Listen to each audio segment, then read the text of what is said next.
परम श्रद्धेय पूज्य संत चरण, उपस्थित सभी सज्जन, माता भगिनी, तो मैं तो आपसे अनुग्रह लेने के लिए आया हूँ, देने के लिए नहीं आया हूँ। क्योंकि अपना इतना बड़ा समाज है, प्राचीन काल से चलता आया हुआ समाज है, उसके महान संतों से लेकर तो सामान्य व्यक्ति तक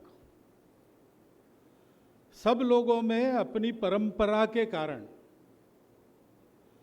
ये धर्म का भाव विद्यमान है। और धर्म का भाव जिनमें विद्यमान रहता है उनसे अनुग्रह लेना होता है, क्योंकि धर्म सब बातों को चलाता है। जब हम कहते हैं धर्म, अधर्म ऐसा भी कहते हैं ना, अधर्मी ऐसा भी कहते हैं, लेकिन धर्म एक ऐसा तत्व है कि जो धर्मी हो या अधर्मी हो या विधर्मी हो, सब पर लागू होता है। वो संपूर्ण दुनिया के लिए एक ही है। सृष्टि उत्पत्ति हुई, उसके साथ वो नियम बना, उस नियम से ही उसकी उत्पत्ति हुई, उस नियम से ही ये सृष्टि चल रही है, और आगे चल के इसको अपने अंतिम परिणति में जाना है, वो भी उसी नियम से होगा। तो धर्म से मुक्त इस दुनिया में कुछ भी नहीं है। सत्य से उसकी उत्पत्ति हुई है। वो सत्य हमारे ऋषि मुनियों को पहली बार मिला कि भाई सारी दुनिया दिखती अलग अलग है, लेकिन है तो एक ही। ये अलग अलग दिखना एक का ही है, और इसलिए एकता पर ध्यान रख के चलो, अलग अलग की बात मत करो। इसका मतलब ये हुआ कि आप जो कुछ करते हो, पूजा किसी भगवान की करते हो, मैं किसी और भगवान की करता हूं, लेकिन ठीक है, मेरी श्रद्धा मेरे भगवान के प्रति है, आपकी श्रद्धा आप मानते हो दूसरा है, आपका भगवान उसके प्रति है, लेकिन ये दो अलग अलग नहीं है, वो एक ही है।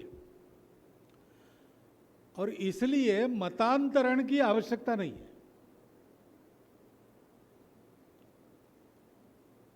एक संत गुलाबराव महाराज थे, उनको पूछा कि अगर सब धर्म समान है तो ईसाई बने तो क्या फर्क पड़ता है, मुसलमान बने तो क्या फर्क पड़ता है। तो गुलाबराव महाराज ने कहा कि अगर सब धर्म समान है तो ईसाई क्यों बनना और मुसलमान क्यों बनना, हिंदू है, हिंदू रहना।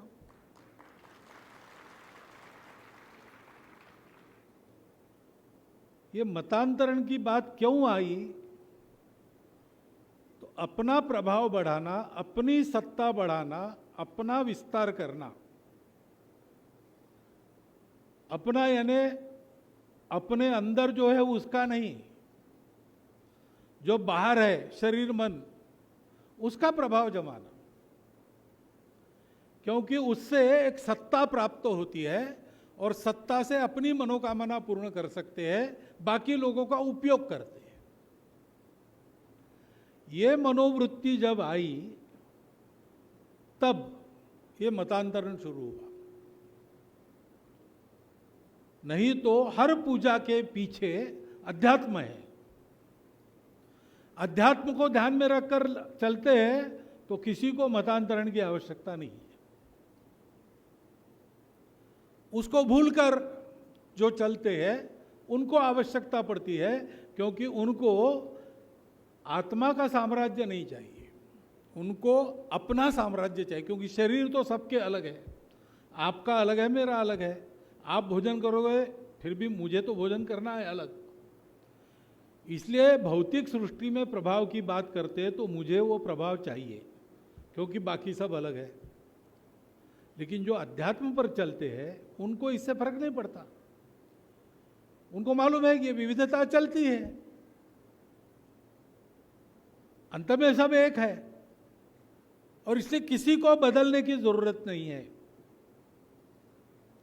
लेकिन ऐसी शक्तियां हैं जो बदलने का प्रयास करती है और वो कोई नया आध्यात्मिक रास्ता नहीं देती है, जोर जबरदस्ती से, लालच से, मजबूरी का फायदा उठाकर बदलती है। वो वास्तव में अत्याचार है, वो नहीं होना चाहिए। वो नहीं होना चाहिए, इसलिए हमने क्या करना है? वैसे बात बहुत आसान है। जो चाहे हमको बदलना चाहे, हम नहीं बदलेंगे तो वो क्या करेगा? एक राजकुमार था, उसके पिताजी ने उसको भेजा, जाओ प्रजा का संरक्षण आगे तुमको करना है तो युद्ध विद्या सीख के आओ। तो गया। आचार्य परशुराम की युद्ध विद्या सिखाने वाले 21 आचार्यों का गुरुकुल था। उस गुरुकुल में पढ़ा 12 वर्ष। और फिर परीक्षा के दिन उसको पूछा प्रधानाचार्य ने कि आज तुम्हारी परीक्षा लेनी है तो तुम कितना सीखे हो बताओ, तो वैसी परीक्षा लेंगे। तो उसने कहा, गुरुदेव आपकी कृपा से सबकी मैं इतना सीखा हूं, मैं 10,000 लोगों से लड़ सकता हूं। तो गुरु ने कहा, अच्छा हमको लगता है आज तुम्हारी परीक्षा नहीं लेनी चाहिए, 1 महीने के बाद लेंगे। तो उसको ध्यान में आ गया कि फिर से बुलाया, यानी सप्लीमेंट्री में बुलाया, तो इसमें फेल हो गए। उसको समझ में नहीं आया कि क्या कमी रही, सोचा उसने बहुत, तो उसको ध्यान में आ गया। अगली बार गुरु ने जब पूछा क्या परीक्षा ले, तो उसने कहा कि वो मेरी गलती थी, 10,000 लोग एक आदमी को मार नहीं सकते एक साथ। मारने को जाएंगे तो आपस में ही टकराएंगे, वो इतनी भीड़ आपस में ही टकराएंगे, एक को कैसे मार सकते 10,000 लोग? मार तो वही सकते जो अंदर के गोले में खड़े होते हैं, और शस्त्र सहित अंदर के गोले में खड़े होकर मारने वाले केवल 27 हो सकते हैं, उससे ज़्यादा नहीं। तो मैं तो ये सीखा हूँ, मैं 27 लोगों को संभाल सकता हूँ। गुरु का बहुत अच्छा, तुम बिल्कुल उचित दिशा में विचार कर रहे हो, और विचार करो, 1 महीने के बाद फिर परीक्षा लेंगे। अब वो सोचने लगा कि अब क्या गलती हो गई। फिर सोचा, फिर उसके ध्यान में आया। फिर जब यह प्रश्न महीने के बाद पूछा गया तो उसने कहा कि 27 लोगों से एक साथ थोड़ी लड़ता आदमी। जब घेरा पड़ता है और उस घेरे से पहले तो निकलना होता है बाहर, तो आदमी एक को धौस बताता है, दूसरे को पीटता है, तीसरे का मार रोककर चौथे को बगल देकर बाहर निकल जाता है, और फिर किसी को सामने आने नहीं देता। एक समय तो एक से ही लड़ती है। तो उसने कहा कि मैं एक से तो अच्छी तरह लड़ सकता हूँ। तो गुरु का, बस तुम अब पहुँचने वाले हो सही उत्तर पर, पहुँचो और 1 महीने के बाद आओ। फिर उसने सोचा, और फिर जब आखिरी प्रश्न पूछा गया 1 महीने के बाद, तो उसने बताया कि गुरु जी, आपने मुझे लड़ाई झगड़ा करने के लिए युद्ध नहीं सिखाया है। तुम कितने लोगों से लड़ सकते हो, मैं क्यों लड़ूं भाई? मैं तो सारी दुनिया को अपना मानता हूं, सर्वम खलविदम ब्रह्मम वाला हूं मैं किससे लड़ूंगा? मुझे किसी से लड़ना नहीं, मेरा कोई दुश्मन नहीं, इसलिए मैं किसी से लड़ना नहीं जानता, सबको जोड़ना जानता हूं। परंतु दुनिया में दुष्ट है जो लड़ते लड़ाते हैं, वो जब सामने आते हैं तो मैं अपने आप को और अपनी प्रजा को बचा सकता हूं। गुरुजी ने कहा, अब तुम्हारी परीक्षा लेने की आवश्यकता नहीं, वो तो हम रोज देख रहे तुम कैसा लड़ते हो, तुमको समझ में आ गई बात। यही बात समझनी है। हम जोड़ना जानते हैं और जोड़ना चाहते हैं, हम लड़ना लड़ाना नहीं चाहते, लेकिन हमको बचना बचाना करना ही पड़ेगा। और ये बचना बचाना चलता रहे, इसलिए सनातन काल से व्यवस्थाएं हैं। क्योंकि आज तो ताकतें हैं जो बदलती है, लेकिन वो नहीं है तो भी नित्य जीवन में ऐसे प्रसंग आते हैं, लोभ लालच के प्रसंग आते हैं, कहीं मोह आकर्षण के प्रसंग आते हैं। उस समय आदमी धर्म से च्युत होकर कर सकता है। अब महाभारत के समय कोई नहीं थे मतांतरण करने वाले, लेकिन पांडवों के राज्य की लालच में दुर्योधन ने जो किया वो अधर्म हो गया। तो अपना आचरण शुद्ध रहे, धर्मानुसार चले, क्योंकि धर्मानुसार चलने में ही कल्याण है सबका।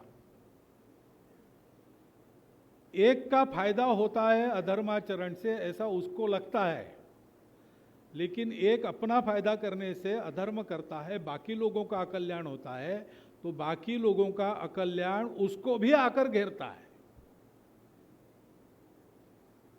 और इसलिए सबका कल्याण होता है तो ही एक का कल्याण है, और सबका कल्याण केवल धर्म में है। धर्म ही वो तत्व है जो एक साथ सबको सुख में चला सकता है। वो धर्माचरण अपना नित्य होता रहे, हम मोह आकर्षण के वश न हो, हम स्वार्थ की लालच में फंस न जाए, हमको लालच दिखाकर या भय दिखाकर जोर जबरदस्ती से या हमारी मजबूरी का फायदा उठाकर कोई हमको बदले नहीं, धर्म से विमुख न करें, इसलिए हमारे यहाँ पर केंद्र बनाए गए। पहले वो नहीं थे, जनसंख्या बड़ी सीमित थी, तो हमारे सन्यासी वर्ग के लोग सब विचरण करते थे गांव गांव, उनसे सत्संग पाकर लोग सावधान हो जाते थे, अपने आप को धर्म पर पक्का रखते थे। बाद में जनसंख्या बढ़ गई तो अब कहाँ कहाँ जाए और कितने लोगों को मिले, तो इसलिए ये व्यवस्था हुई कि ऐसे केंद्र खड़े हो जहां लोग आएंगे, वहां उनको धर्म लाभ हो। अब धर्म लाभ में उपासना तो है ही, परंतु धर्म सारे जीवन को चलाता है।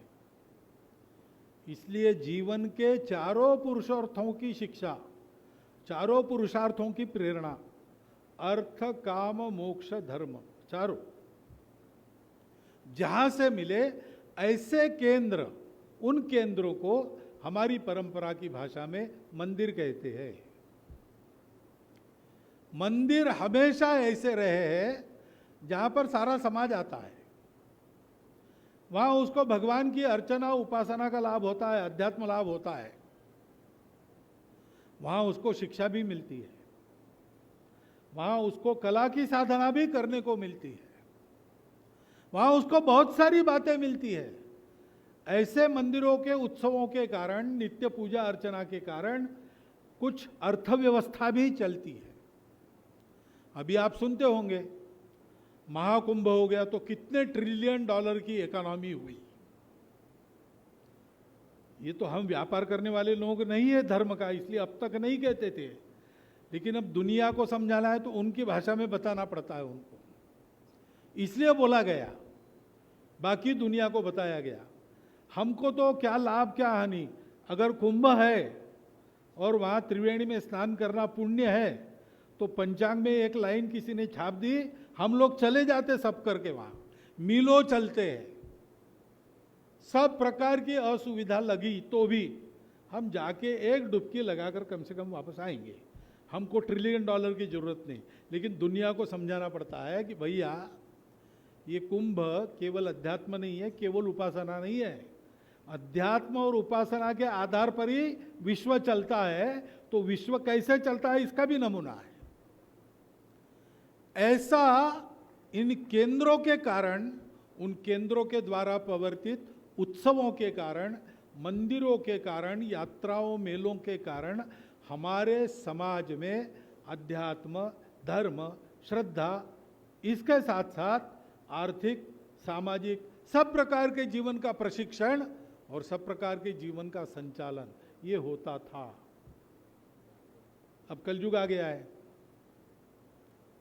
तो हमको ये करना है, क्योंकि ये धर्म अब सबको आवश्यक है और सब सोच रहे भारत से मिलेगा, तो भारत को अपने धर्म पर खड़ा होके अच्छा जीवन जी के बताना पड़ेगा। और इसलिए ऐसे केंद्रों की आवश्यकता है जैसा स्वामी जी 25 साल से चला रहे हैं। भाव भावेश्वर मार्ग, भाव भावेश्वर भगवान की छाया में ऐसे केंद्र और अधिक संख्या में आवश्यक है, और तरह तरह के लोग प्रयास कर रहे हैं।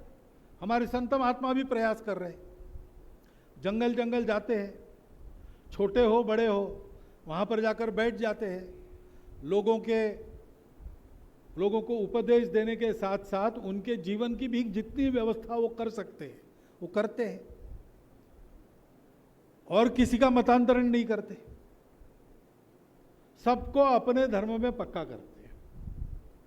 अपने धर्म में पक्का रहने से अन्य उपद्रव नहीं होते, क्योंकि अपना जो धर्म है, जो सनातन धर्म है, सत्य है, वो किसी के अकल्याण की कामना नहीं करता। सर्वे भी सुखिनः सन्तु, सर्वे सन्तु निरामया, सर्वे भद्राणि पश्यन्तु, मां कश्चित् दुःख भाग् भवेत्। ये उसकी शिक्षा है।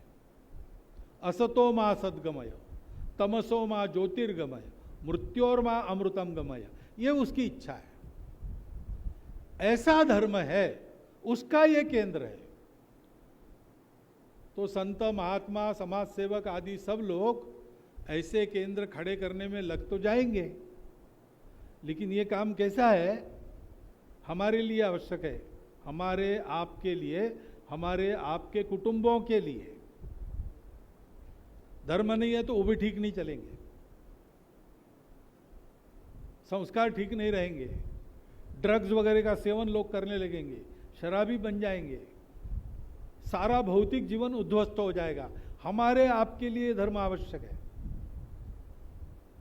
ऐसे ही सारे देश के लिए आवश्यक है, क्योंकि हमारा देश धर्म प्राण देश है।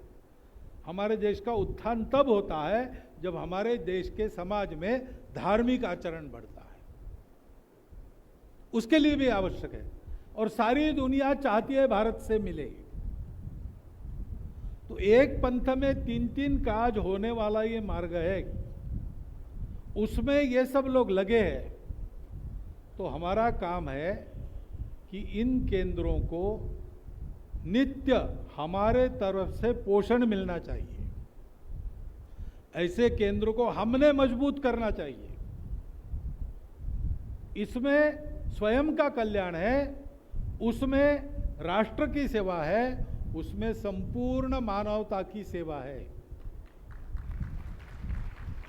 यह हमारा कर्तव्य है और इसलिए ऐसे केंद्रों को बल देना चाहिए, यहाँ नित्य आना चाहिए।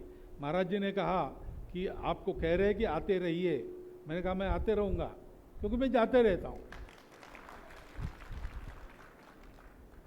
अब मैं इससे ज़्यादा नहीं कर सकता हूँ, केवल जाते रहता हूँ। लेकिन जो जो कर सकता है वो करें। आना जाना सब कर सकते हैं, आने जाने के साथ कुछ देना भी सब लोग कर सकते हैं, इधर उधर बताना भी सब लोग कर सकते हैं। बहुत से काम है, बहुत से लोग कर सकते हैं। जितना जो कुछ कर सकते हैं इतना ऐसे केंद्रों के लिए करना, ऐसे केंद्रों को और मजबूत बनाना, ऐसे केंद्र और संख्या में बढ़े, इसकी चिंता करना, ये हम सबका काम है। तो मुझे लगता है कि आज इतना पावन दिन है, हनुमान जी की जयंती भी है, आप सब लोग सुधीजन हो, लेकिन केवल सुधीजन होने से काम नहीं चलता। हनुमान जी का बड़प्पन बताते समय क्या बताया है? विद्यावान गुणी अति चातुर। ठीक है, लेकिन यार रुके नहीं, राम काज करीबे को आतुर। धर्म का काम राम का काम है, रामो विग्रहवान धर्मा। तो विद्या और गुणों का उपयोग क्या है, चतुराई का उपयोग क्या है? राम काज है। मनोजवम मारुत तुल्य वेगम जितेंद्रियम बुद्धिमताम वरिष्ठम वातात्मजम वानर यूथ मुख्यम। लेकिन सबसे आखिरी श्री रामदूतम शरणम प्रपद्ये। अपना जो कार्य कर्तृत्व है, अपनी जो शक्ति है, वो धर्म के लिए काम आनी चाहिए। धर्म के लिए काम यानी कोई पूजा संप्रदाय की बात नहीं होती उसमें, वो पूरे मानवता की सेवा है, अपने राष्ट्र की सेवा है, अपना और अपने परिवार का कल्याण है। तो इस त्रिविध सेवा में हम लोग अगर आज तक लगे नहीं होंगे तो लग जाए, और आज के बाद इन सब केंद्रों की चिंता करने का दायित्व अपने ऊपर ले, ऐसा संकल्प करके यहाँ से जाए। इतना एक विनम्र अनुरोध मैं आपके सामने आज के प्रसंग के निमित्त रखता हूँ और मेरे 4 शब्द समाप्त करता हूँ।